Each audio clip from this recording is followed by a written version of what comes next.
and delete recordings or purchase more storage from your account. All participants are muted, and they can unmute themselves.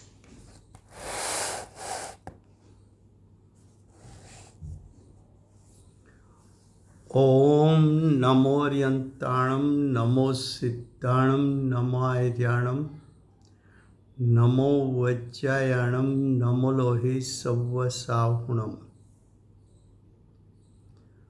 मंगलम भगवान वीरो मंगलम गौतमो गणी मंगलम कुंद कुंदार्यो जैन धर्मोस्तु मंगलम ओंकार बिंदु संयुक्तम नित्यं जायन्ति योगिनः कामदं मोक्षदं चैव ओंकाराय नमो नमः अहोपकार जिनवरनो कुंदनो ध्वनि दिव्यनो जीन कुंद ध्वनि आप्या अहो आ गुरु काहननो तुझ ज्ञान ध्यान नो रंग हम या दर्श रहो हो शिव पद तक तुझ संग माता हाथ करो।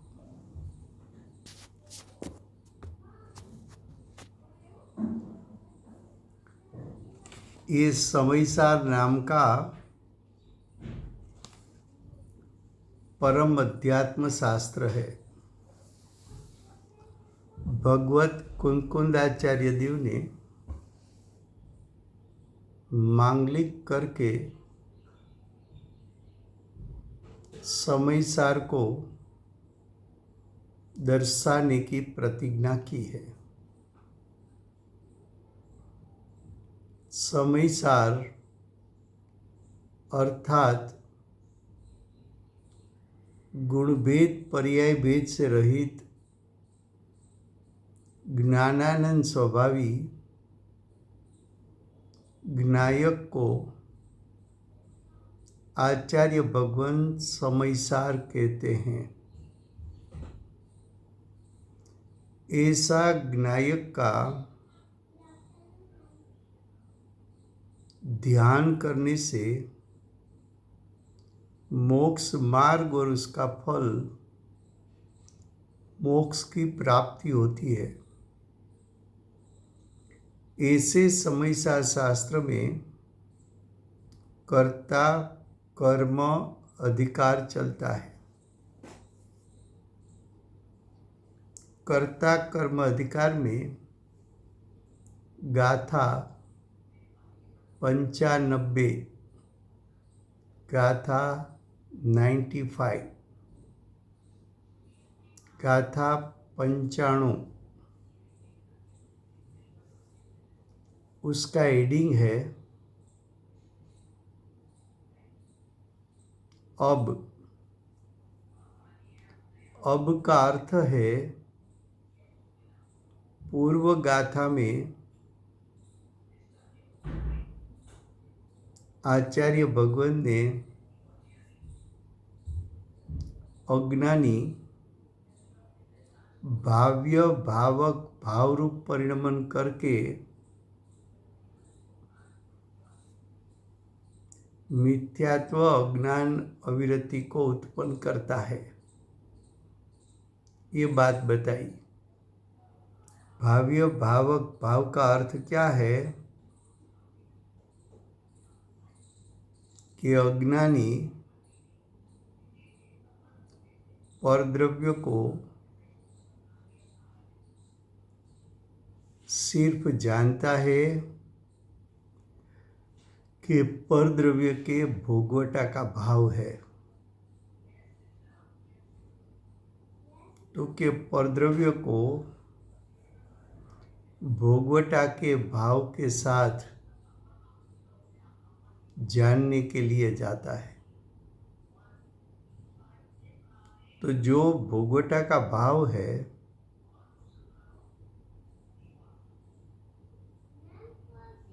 मैं परद्रव्य का भोगवटा करूं, जीव परद्रव्य का भोगवटा तो कर नहीं सकता, परद्रव्य के परिणाम का भी भोगवटा नहीं कर सकता, लेकिन पर के प्रति राग होने के कारण परद्रव्य के भोगवटा का जो भाव उत्पन्न हुआ वो जीव का अज्ञान मिश्रित राग भाव है।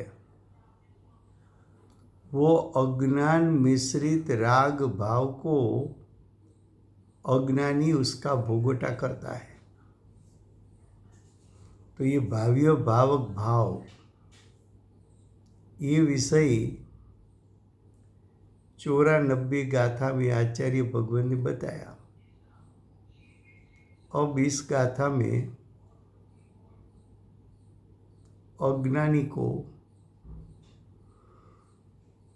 ज्ञाता ज्ञेय संकर दोष जो उत्पन्न होता है,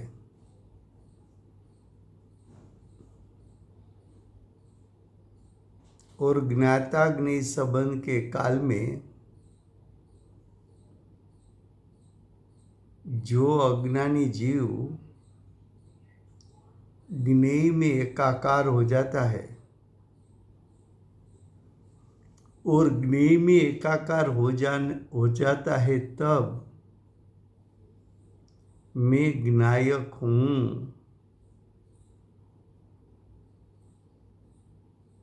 मैं ज्ञायक हूँ, ये बात अज्ञानी भूल जाता है।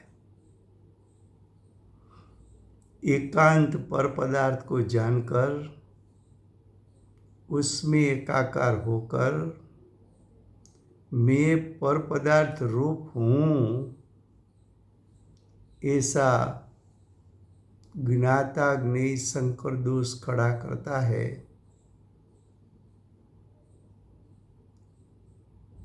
उसके कारण उसको मिथ्यात्व, अज्ञान और अविरति भाव की उत्पत्ति होती है। ये बात इस गाथा में आचार्य भगवान दिखाना चाहते हैं। फिर से देखो, गाथा 95, हेडिंग છે હવે।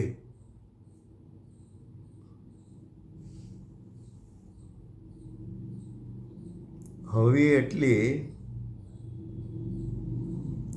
આગલી ગાથામાં આચાર્ય ભગવંતે શું કહ્યું હતું અને હવે પછીની ગાથામાં આચાર્ય ભગવાન શું કહેવાના છે, એ બે વાતને જોડવા માટે હવે શબ્દનો પ્રયોગ કર્યો છે।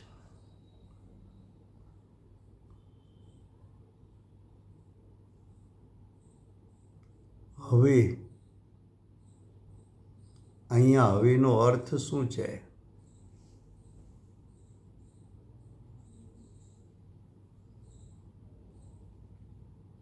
દરેક ગાથા આપણે શરૂ કરતા પહેલા દરેક સ્વાધ્યાયમાં આપણે એમ કહીએ છીએ કે આ સમયસાર નામનું શાસ્ત્ર છે। પછી આપણે દરેક સ્વાધ્યાયમાં સમયસારની વ્યાખ્યા પણ કરીએ છીએ જુદી જુદી રીતે, કે સમયસાર એટલે 6 દ્રવ્યમાં સારભૂત એવો જીવ અને સમયસારની બીજી પરિભાષા જીવમાં સારભૂત એવો જ્ઞાયક, એને આચાર્ય ભગવાન સમયસાર કહે છે. આવું આપણે દરેક સ્વાધ્યાયમાં કેમ કહીએ છીએ? તો કે પ્રત્યેક અધિકારમાં, પ્રત્યેક ગાથામાં આચાર્ય ભગવંત જ્ઞાયકને ગ્રહણ કરાવીને મોક્ષ માર્ગ અને એનું ફળ મોક્ષની પ્રગટતા કરાવવા માંગે છે. એ વાત આપણાથી વિસરાઈ ન જાય, ભૂલાઈ ન જાય, ગૌણ ન થઈ જાય, એટલા માટે દરેક સ્વાધ્યાયમાં આપણે પ્રથમ સમયસારની પરિભાષા બતાવીએ છીએ. હવે અહીંયા 95 ગાથામાં આચાર્ય ભગવંત એમ કહે છે કે આગલી ગાથામાં ટીકાની ત્રીજી લીટી હતી, ભાવ્ય ભાવક ભાવ. એમ 95 ગાથાની ટીકામાં ત્રીજી લીટીમાં જ્ઞેય જ્ઞાયક ભાવ લખ્યું છે. તો ભાવ્ય ભાવક ભાવ એટલે શું? તો કે અજ્ઞાની વિશ્વના પદાર્થને માત્ર જાણવા માગે છે કે વિશ્વના પદાર્થને ભોગવવા માગે છે?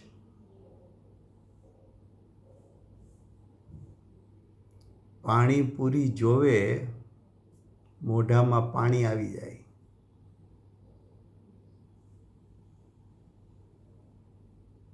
તો પાણીપુરી જાણવા માટે છે કે પાણીપુરી ભોગવવા માટે છે? તો કે અજ્ઞાન દશામાં એ પાણીપુરી જાણવામાં એકાકાર થયો કે ભોગવવામાં એકાકાર થયો? તો કે ભોગવવામાં જ્યાં એકાકાર થયો ત્યારે પાણીપુરીને ખરેખર તો ભોગવી શકતો નથી, પણ પાણીપુરી પ્રત્યે જે રાગ છે અને તે સમયે રાગની સાથે અજ્ઞાન ઉત્પન્ન થયું છે. અજ્ઞાન શું ઉત્પન્ન થયું છે? કે જ્ઞાયક તે હું અને પાણીપુરી એ તો મારા જ્ઞાનનું જ્ઞેય છે. પણ જ્ઞેયનું જ્ઞાન કરતી વખતે એવો એકાકાર થઈ ગયો કે જ્ઞાયકને ભૂલી ગયો. તે સમયે પાણીપુરી પીવામાં લીન થઈ ગયો. તો પાણીપુરીના ભોગવટામાં લીન થયો ત્યારે હું પાણીપુરીને ભોગવી શકું છું.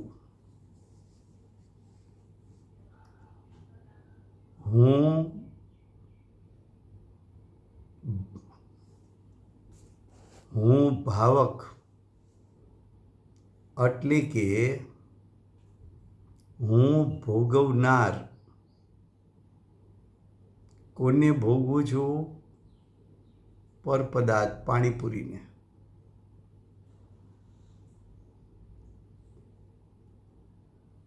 ત્યારે જે અજ્ઞાન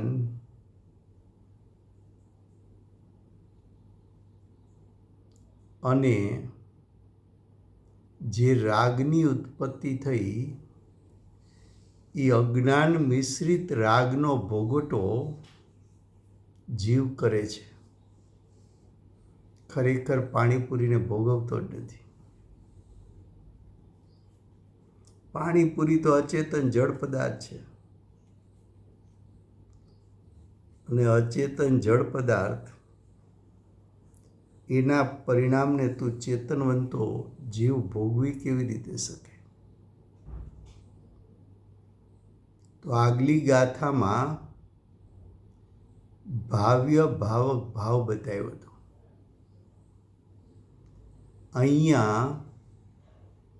આ ગાથામાં જ્ઞેય જ્ઞાયક ભાવ બતાવો છે. હવે જુઓ, गाथा 95, गाथा 95, उसका हेडिंग है अब वही बात को विशेष कहते हैं. यानी जो अगली गाथा में बात बताई थी उसका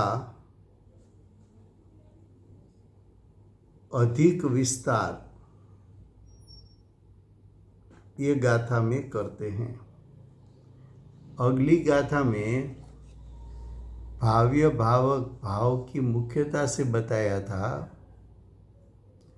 इस गाथा में ज्ञेय ज्ञायक भाव की मुख्यता से बताएंगे. अब देखो, गाथा 95 उसका हरिगीत. हूँ धर्म आदि विकल्प भयो त्रणविध आचरे त्या जीव ए उपयोग रूप जीव भावनो करता बने. जीव पोताना भावनो करता था एम के छे, पण परद्रव्यना भावनो करता थई शकतो नथी. गाथार्थ. 3 प्रकार का ये उपयोग अगली गाथा में 3 प्रकार बताया था.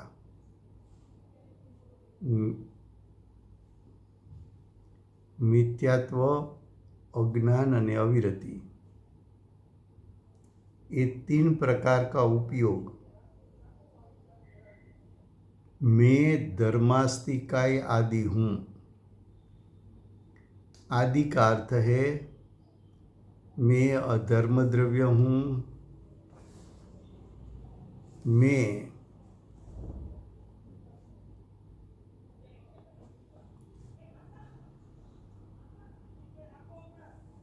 अधर्म द्रव्य हूँ, मैं आकाश द्रव्य हूँ, मैं काल द्रव्य हूँ, मैं पुद्गल द्रव्य हूँ.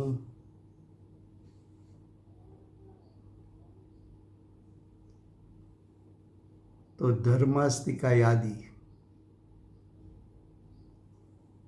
तो मैं दूसरे पदार्थमय हूँ.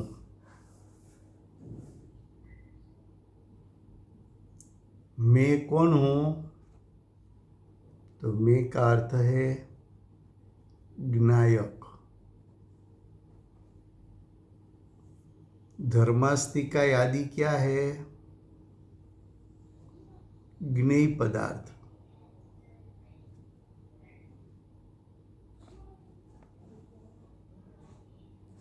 आदि दूसरे द्रव्य, वो भी ज्ञेय है.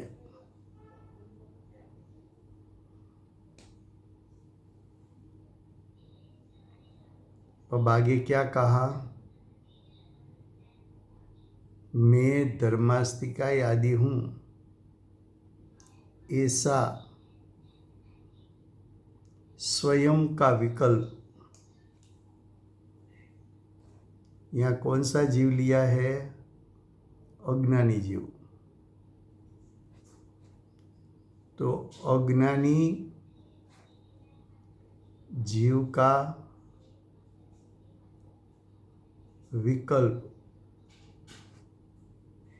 विकल्प क्या है? तो कि विकल्प भी ज्ञेय है, पर है।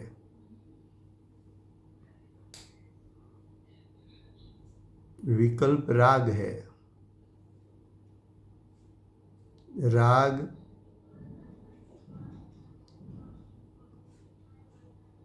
सविकार चैतन्य परिणाम है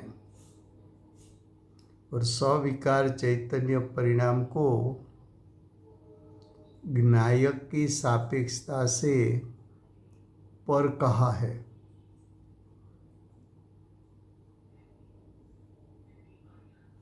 इसलिए आत्मा वो उपयोग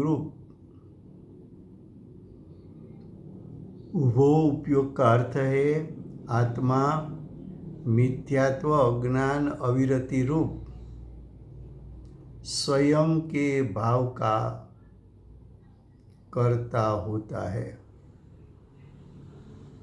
तो अज्ञानी जीव को कर्ता कहा।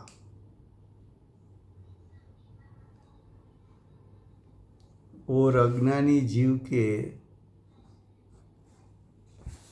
3 भाव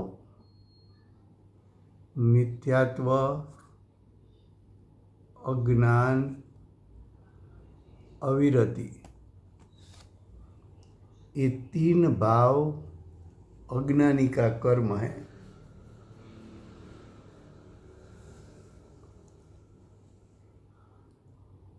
फिर से गाथार्थ गुजराती में 3 प्रकारનો આ ઉપયોગ। 3 પ્રકાર એટલે મિથ્યાત્વ, અજ્ઞાન, અવિરતિ એવા 3 પ્રકારનો આ ઉપયોગ। આ 3 ઉપયોગ શું કરે છે? તો કે ધર્માસ્તિકાય આદિ એટલે ધર્માસ્તિકાય અને અન્ય 5 દ્રવ્યો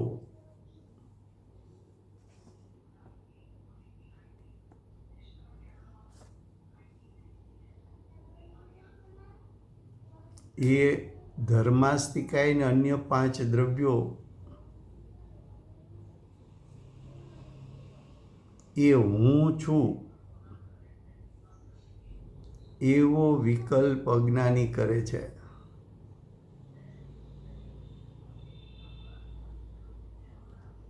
આવો અજ્ઞાની વિકલ્પ કરે ત્યારે આત્મા એટલે અજ્ઞાનીનો આત્મા તે ઉપયોગ રૂપ એટલે મિથ્યાત્વ અજ્ઞાન અવિરતિ રૂપ। તો અજ્ઞાનીનો આત્મા આ ધર્માસ્તિકાય આદિ હું છું એવો વિકલ્પ કરે ત્યારે અજ્ઞાનીનો ઉપયોગ મિથ્યાત્વ અજ્ઞાન અવિરતિ રૂપ પોતાના ભાવ થાય છે અને આવા ભાવનો કર્તા અજ્ઞાની થાય છે। એટલે અજ્ઞાનીને કર્તા કયો? કર્તા કોણ? તો કે અજ્ઞાની। એ અજ્ઞાની કર્તા થઈને કર્મ કયું કરે? તો કે મિથ્યાત્વ ઉત્પન્ન કરે, અજ્ઞાન ઉત્પન્ન કરે અને અવિરતિ ભાવ ઉત્પન્ન કરે। આ 3 ભાવનો કર્તા અજ્ઞાની થાય છે। આવું સિદ્ધ કરવું છે અહીંયા।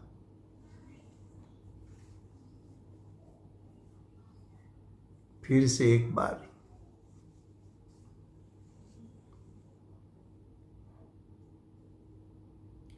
धर्मादि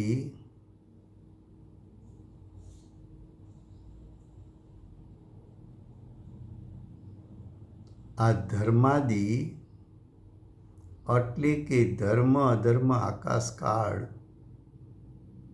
જીવ અને પૂતગલ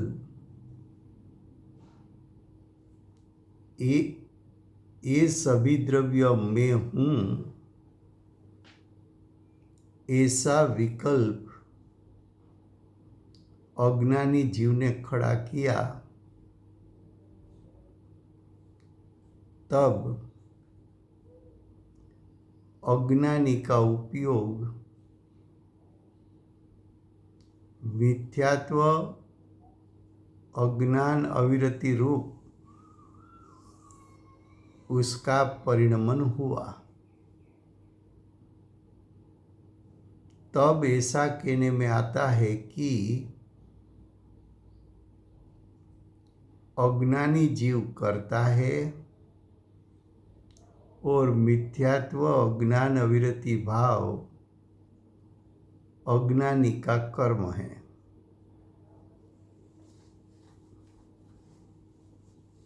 अज्ञानी किसका कर्ता बनता है? तो कि परद्रव्य के परिणाम का कर्ता तो नहीं बनता, तो कि स्वद्रव्य का किस परिणाम का कर्ता बनता है? तो कि स्वद्रव्य में उत्पन्न हुआ मिथ्यात्व अज्ञान और अविरति, ये तीन भाव का कर्ता अज्ञानी होता है।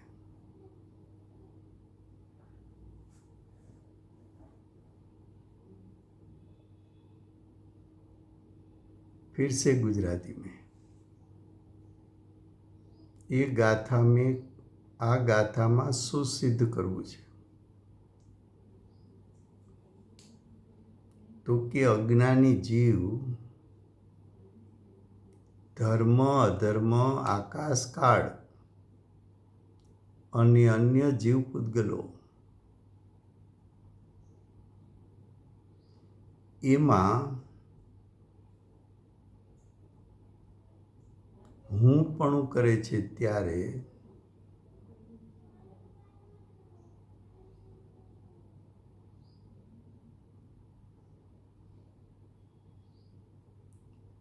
જ્યારે ધર્માદિ દ્રવ્યોનું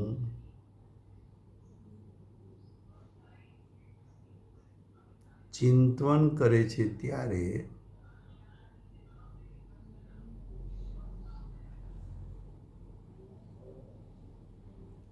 અજ્ઞાની ત્રણ પરિણામનો કર્તા થાય છે। એક મિથ્યાત્વ, બીજો અજ્ઞાન, ત્રીજું અવિરતિ। તો અજ્ઞાની પરદ્રવ્યને જાણવા ગયો ત્યારે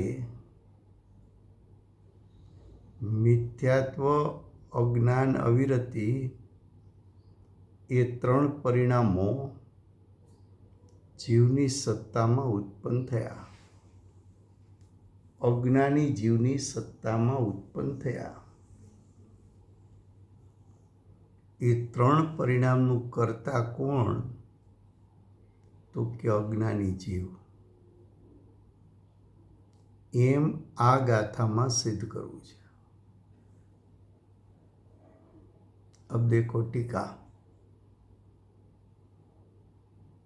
वास्तव में ये सामान्यपणे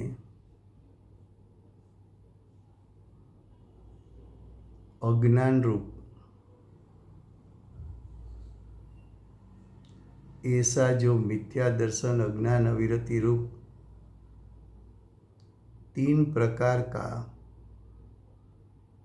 सविकार चैतन्य परिणाम वो पर का और स्व का अविशेष दर्शन से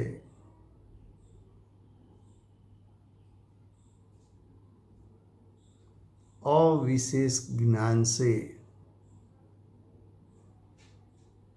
और अविशेष रति से समस्त भेद को छुपाकर ज्ञेय ज्ञायक भाव को पाया हुआ ऐसा स्वपर का सामान्य अधिकरण से अनुभवन करने से मैं धर्म हूँ, मैं अधर्म हूँ, मैं आकाश हूँ, मैं काल हूँ, मैं पुद्गल हूँ, मैं अन्य जीव हूँ, ऐसा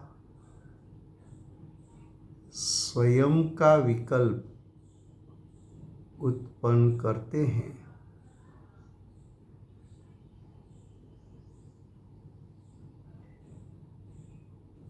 यहाँ तक का पहले अर्थ करते हैं।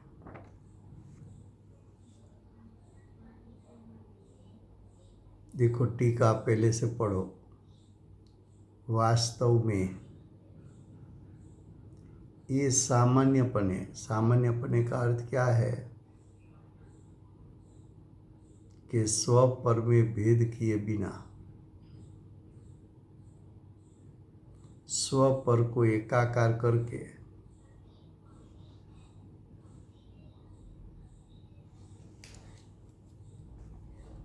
तो सामान्यपने का अर्थ है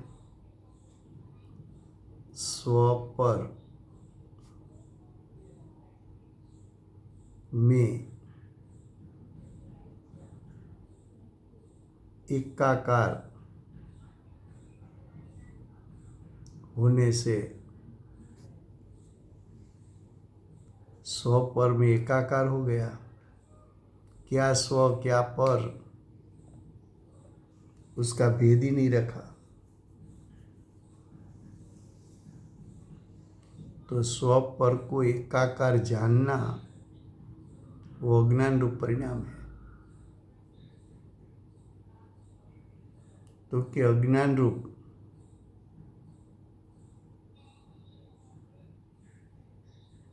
ऐसा जो मिथ्या दर्शन स्व पर एक है ऐसी मान्यता मिथ्या दर्शन, स्व पर एक है ऐसा जानना वो अज्ञान, और पर में लीन होकर एकाकार हो जाना वो अविरति। तीन प्रकार का सविकार, विकार सहित चैतन्य परिणाम। सविकार चैतन्य परिणाम किसको कहा? मिथ्या दर्शन, अज्ञान और अविरति रूप तीन प्रकार के भाव, वो सविकार चैतन्य परिणाम वो पर का और स्वयं का अविशेष दर्शन से क्या कहा?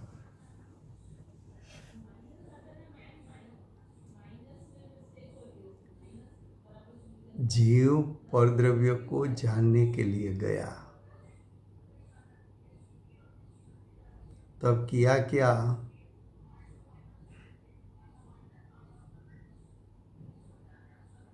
पर पदार्थ को जाने या पर पदार्थ का चिंतन करे।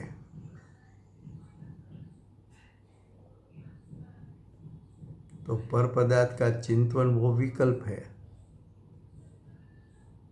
विकल्प को जानता है। लेकिन विकल्प को जानने वाली पर्याय जहाँ से आई वो ज्ञायक को वो जानता नहीं।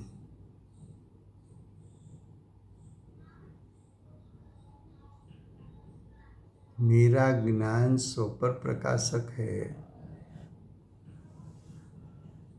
लेकिन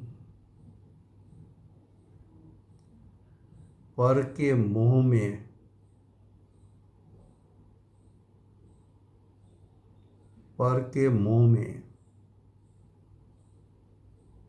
स्व पर का भेद नहीं किया।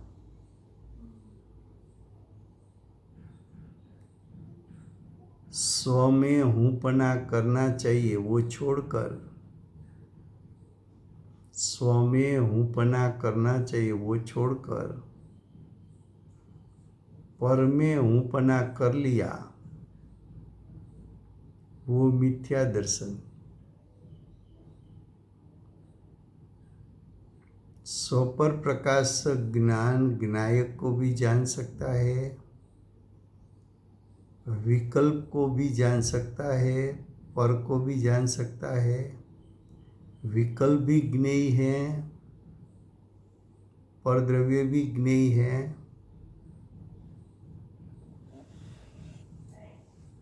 तब ज्ञायक को जाना नहीं,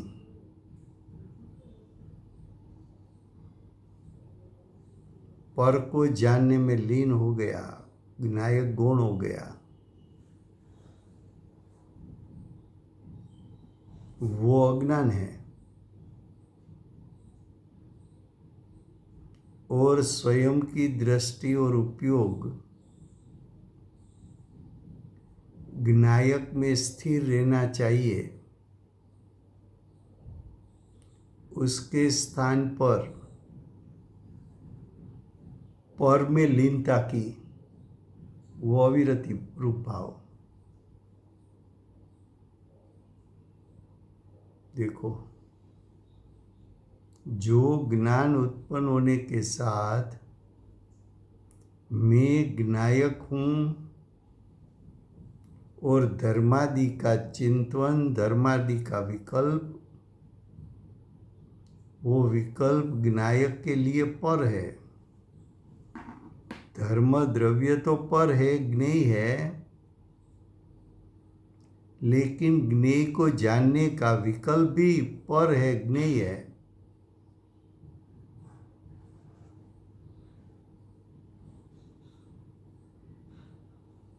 धर्मादि को सविकल्प दशा में धर्मादि का स्वरूप का चिंतन किया कि धर्म द्रव्य कैसा है।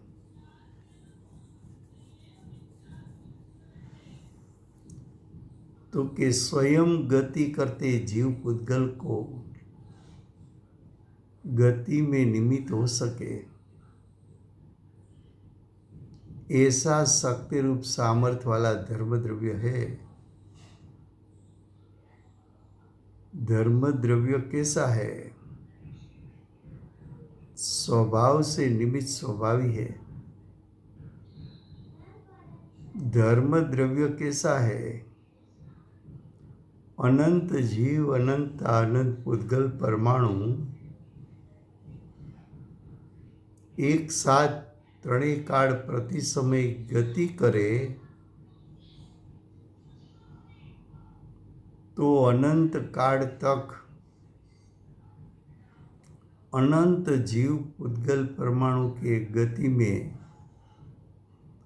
निमित्त हो सके, ऐसा शक्ति रूप सामर्थ्य धर्म द्रव्य में है। लेकिन ऐसा जो धर्म द्रव्य का स्वरूप का चिंतन किया, वो चिंतन जो मन के संग में हुआ, वो चिंतन का विकल्प, चिंतन का राग, वो परिणाम तो जीव का है, और वो राग को जानने वाली ज्ञान की पर्याय वहाँ विद्यमान है,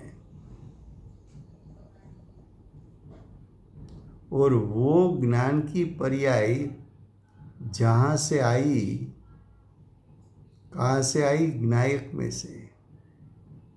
वो ज्ञायक भी विद्यमान है,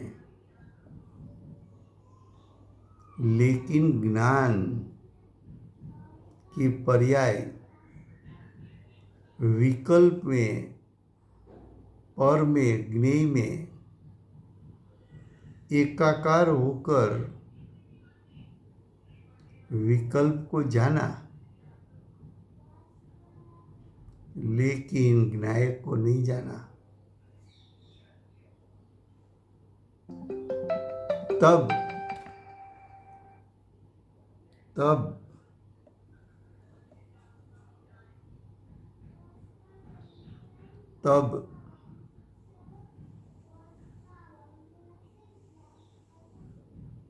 अज्ञानी की दशा में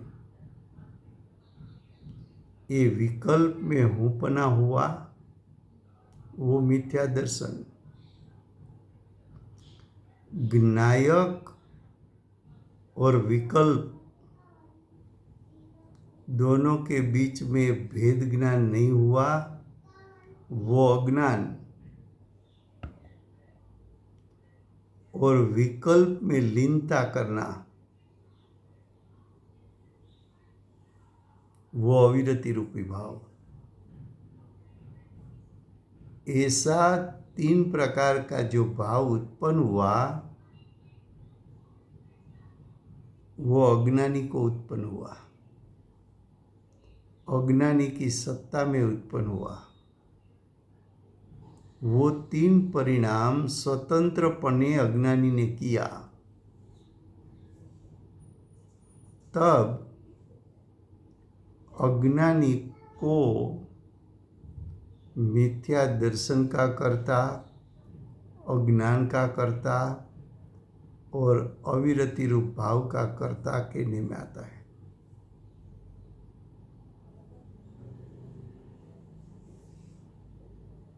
विकल्प, धर्म द्रव्य संबंधी का विकल्प, वो विकल्प है ज्ञेय, और उसके जानने वाला में ज्ञायक।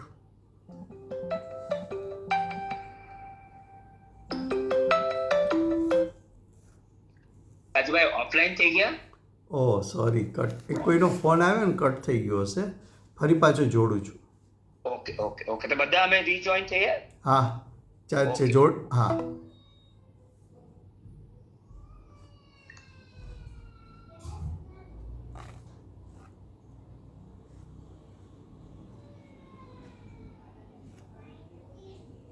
There is one other participant in the conference. Recording did not start because your storage is full. Please log in and delete recordings or purchase more storage from your account. બંધ થઈ ગયું છે. चल,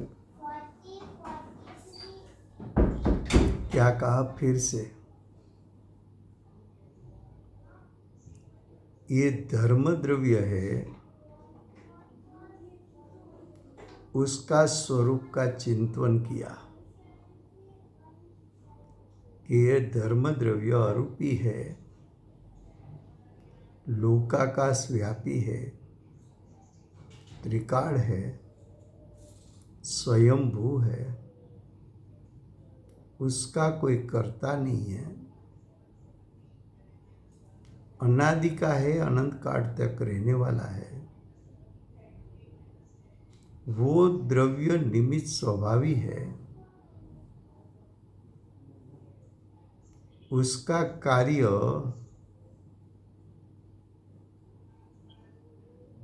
अनादि से अनंत काल प्रति समय जो अनंत जीव और अनंत पुद्गल परमाणु स्वयं गति करते हैं, उसकी गति में निमित्त होने का कार्य धर्म द्रव्य का है। ऐसा धर्म द्रव्य का चिंतन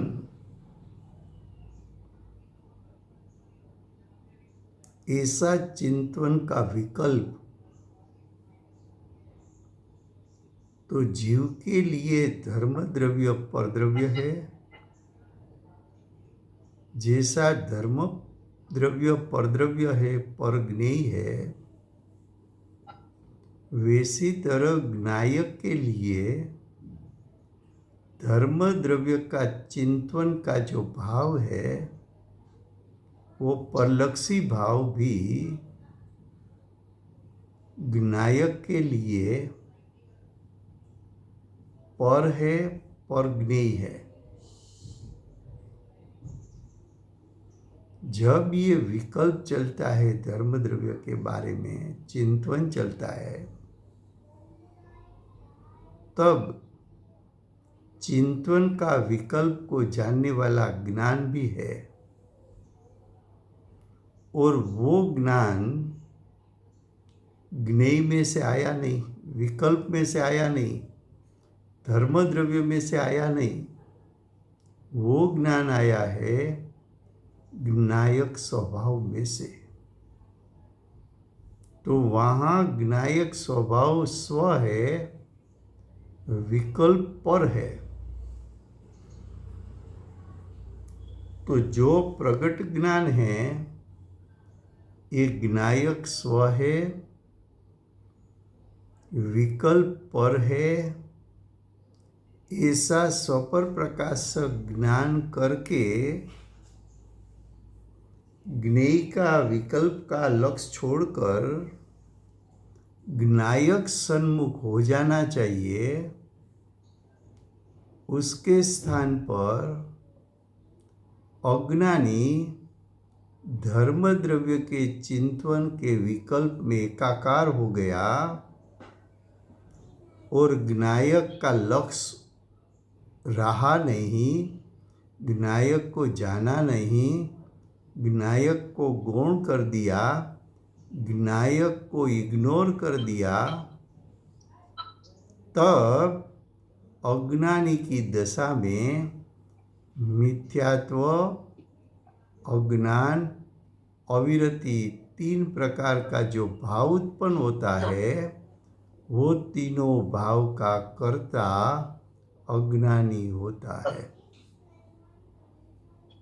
समझ में आता है?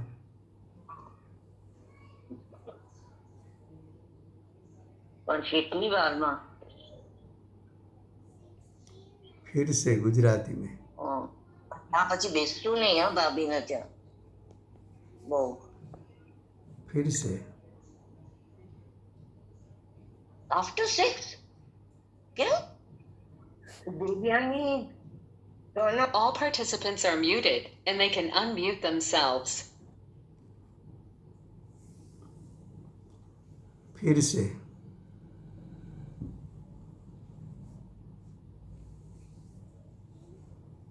ગુજરાતીમાં આપણે બધા અજ્ઞાની છીએ.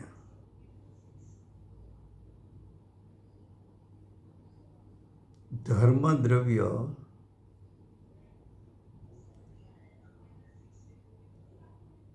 એનું સ્વરૂપ જાણવું હોય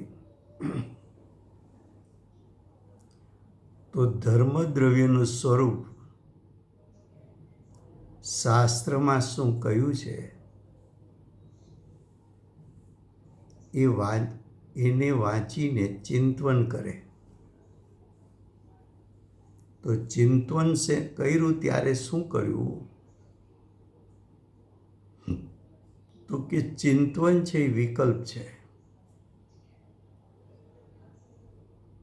વિકલ્પ છે એ રાગ છે. રાગ છે એ જ્ઞાયક સ્વભાવથી ભિન્ન છે. રાગ છે એ પણ જ્ઞાન માટે જ્ઞેય છે. તો અજ્ઞાની પાસે જે ધર્મદ્રવ્યનું ચિંતન જ્ઞાનથી કર્યું એ જે ચિંતનનો જે વિકલ્પ છે, હું ચિંતન કરું છું એમ જ્ઞાન જાણે છે. ચિંતન કરતા કરતા ચિંતનમાં અજ્ઞાની લીન થઈ ગયો કે ધર્મદ્રવ્ય વિશ્વનું એક દ્રવ્ય છે,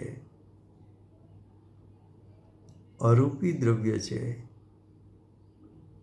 લોકાકાશ વ્યાપી અસંખ્યાત પ્રદેશી છે, એ ત્રિકાળ દ્રવ્ય છે, અકૃત્રિમ દ્રવ્ય છે. કોઈએ આ દ્રવ્ય બનાવ્યું નથી. એ નિમિત્ત સ્વભાવી દ્રવ્ય છે. એનું કાર્ય ત્રણેય કાળ જીવ પૂતગલ સ્વયં પોતાની ક્રિયાવતી શક્તિથી ગતિ કરે ત્યારે ગતિમાં નિમિત્ત થવું એ ધર્મદ્રવ્યનું કાર્ય છે. આવું જે ચિંતન ચાલ્યું, જીવ અજ્ઞાની જીવી ચિંતનમાં એકાકાર થઈ ગયો, ચિંતનમાં લીન થઈ ગયો. ચિંતનમાં લીન થઈ ગયો ત્યારે શું થયું? તો કે જ્ઞાયક ભૂલાઈ ગયો.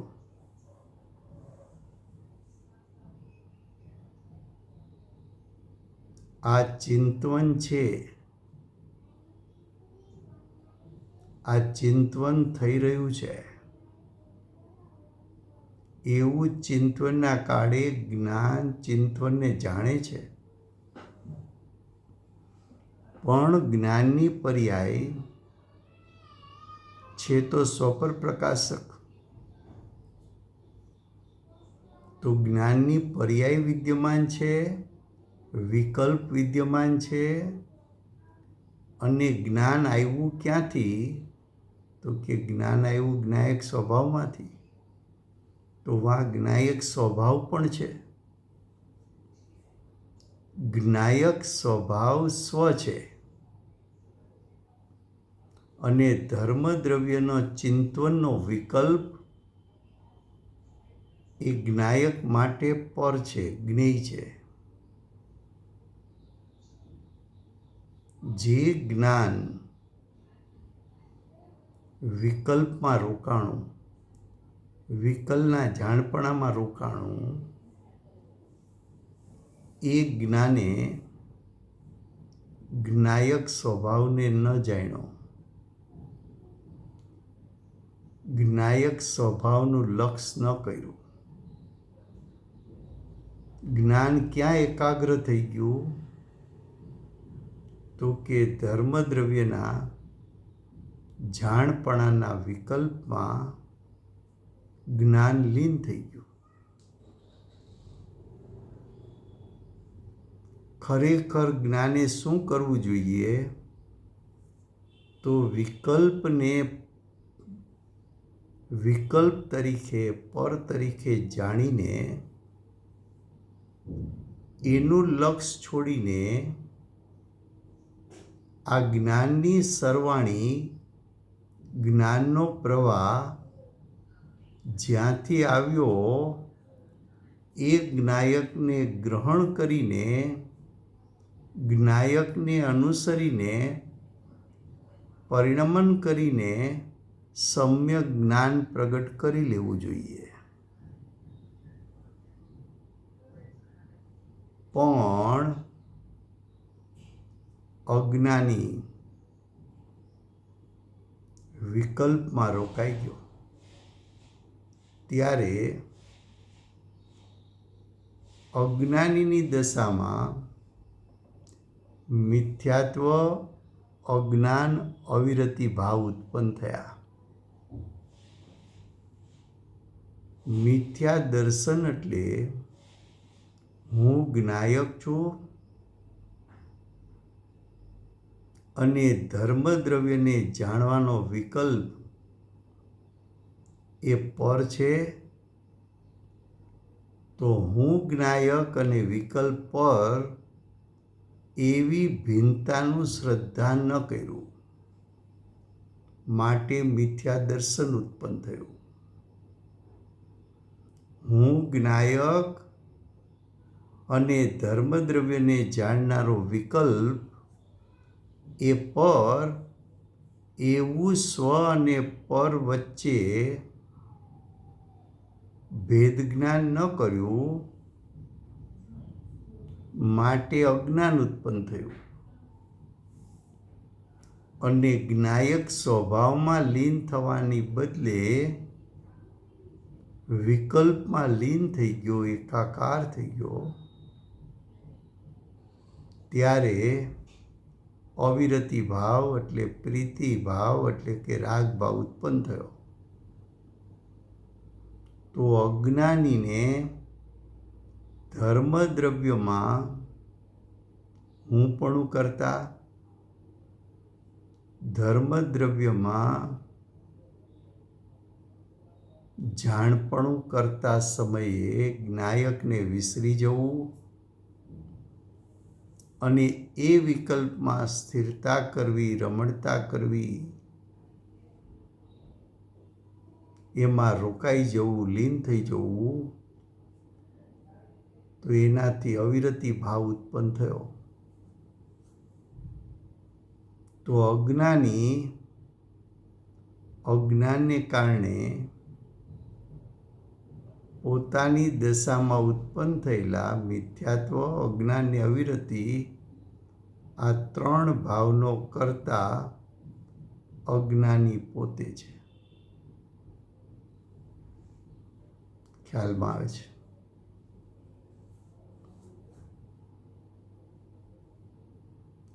અહીંયા જ્ઞેય જ્ઞાયક ભાવ. જ્ઞેય કોણ? તો કે ધર્મદ્રવ્ય, પરદ્રવ્ય છે એ પણ જ્ઞેય છે, અને ધર્મદ્રવ્યનું ચિંતન કરનારો વિકલ્પ એ પણ જ્ઞાયક માટે પર છે, જ્ઞેય છે. હવે સ્વને અને પરને જાણનારું જ્ઞાન એ ક્યાંથી આવે છે? જ્ઞાયક સ્વભાવમાંથી. એ જ્ઞાયક સ્વભાવ તે હું ધર્મદ્રવ્યના સ્વરૂપમાં રોકાયેલો વિકલ્પ એ પર. તો આવું જ્યાં સુધી સ્વ અને પર વચ્ચે ભેદરૂપ શ્રદ્ધા અને ભેદરૂપ જ્ઞાન અને પરમાંથી લીનતા છૂટી જવી અને સ્વમાં લીનતા થઈ જવી, ત્યારે જીવને સમ્યક દર્શન જ્ઞાન ચારિત્ર પ્રગટ થાય. તો જીવ ધર્મદ્રવ્યના જાણપણાના વિકલ્પનો કરતા બનતો નથી, કે જીવ મિથ્યા દર્શન, અજ્ઞાન કે અવિરતિ ભાવનો કરતા બનતો નથી. એવો સમય થયો છે.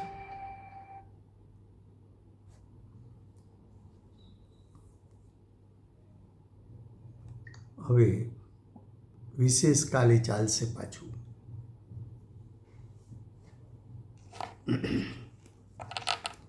વર્તમાન ચોવીસીના આખરી તીર્થંકર બાલ બ્રહ્મચારી મહાવીર ભગવાનનો જય હો. મહાવિદ્ય ક્ષેત્રે બિરાજતા પ્રથમ તીર્થંકર, ધર્મ ધુરંધર, અનંત ચતુષ્ટયના ધારક, દિવ્ય ધ્વનિના દાતાર, શાસન ઉપકારી, શ્રી સિમંદર ભગવાનનો જય હો. કડીકાળ સર્વજ્ઞ કેવળ જ્ઞાની તળેટીમાં બેઠેલા મહાસમર્થાચાર્ય ભગવત શ્રી કુંકુંદાચાર્ય દેવનો જય હો. વર્તમાન કાળે કર્તા કર્મનું સ્વરૂપ સમજાવનાર તીર્થના નાયક, તીર્થના સ્થાપક, તીર્થના પ્રવર્તક પરમ કૃપાળુ શ્રી સદગુરુદેવનો જય હો. પૂજ્ય ગુરુદેવના ભૂત, વર્તમાન, ભાવિ ભવોનો મહિમા બતાવનાર સ્વાનુભવયુક્ત, જાતિસ્મરણ જ્ઞાનયુક્ત પ્રસમમૂર્તિ ભગવતી માતનો જય હો.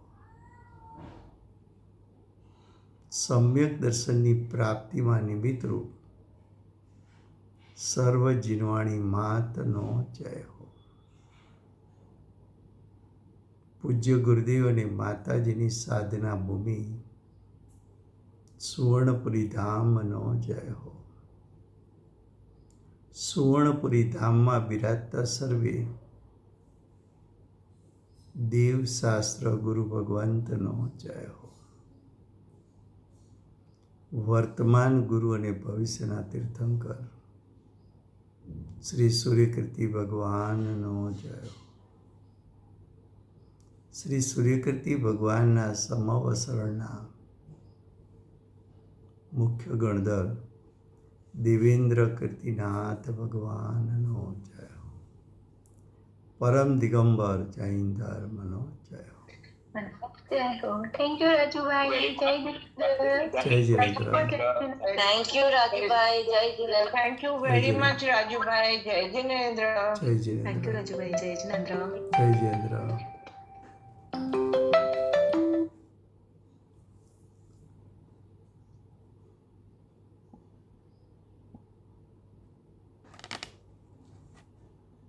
Goodbye.